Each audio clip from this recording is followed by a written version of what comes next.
कि ये 2.25 घंटे के दौरान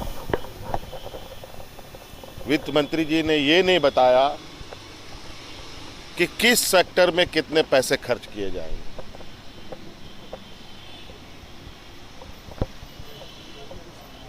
किसके लिए खर्च किए जाएंगे, कहाँ खर्च किए जाएंगे, कहीं ये चीज़ें देखने को नहीं मिला है।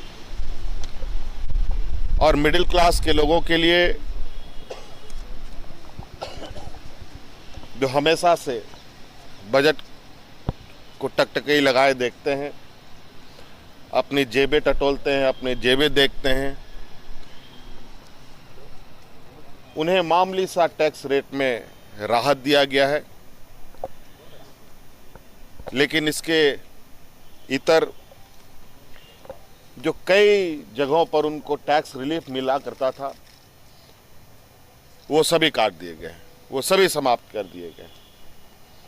कुल मिलाकर के मध्यवर्गीय भी आज मुझे लगता है इस बजट से उनको भी हताशा ही मिलेगा।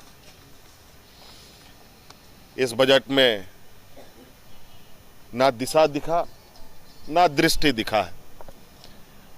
ये किस ओर जाएगी समझ में नहीं आ रही। अभी इस विषय को लेकर तो अभी और भी चर्चा होना बाकी है। अभी मुझे लगता है कि हफ्ते महीने भर चर्चे होंगे। अर्थशास्त्री भी अभी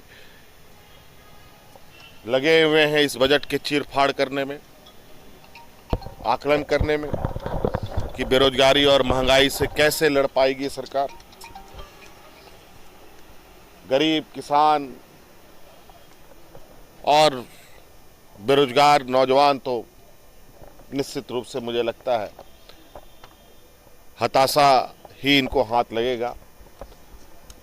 हर साल की भांति इस बार भी पूंजीपतियों को राहत देने की बात कर रही है, लेकिन किसान, मजदूर के लिए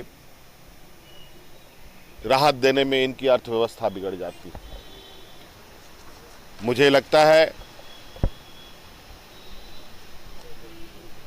इस बजट के माध्यम से कि ये भारतीय जनता पार्टी का बजट नहीं, बल्कि भारतीय बिजनेसमैन पार्टी की ये बजट।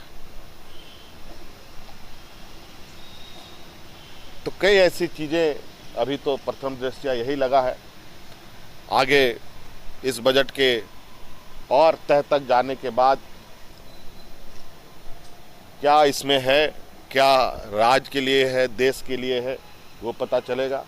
और मुझे जो जानकारी मिली है, झारखंड को झारखंड म्यूजियम देने की बात शायद आई है, वो भी मुझे पता करना पड़ेगा।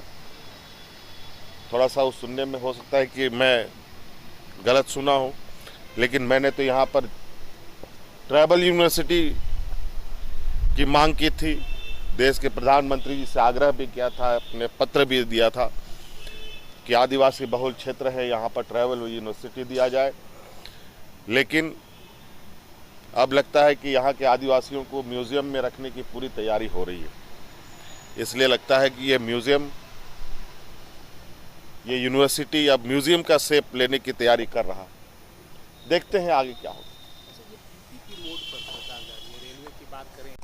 और मुझे लगता है कुछ दिन के बाद देश भी बिकने की तैयारी में हो जाए।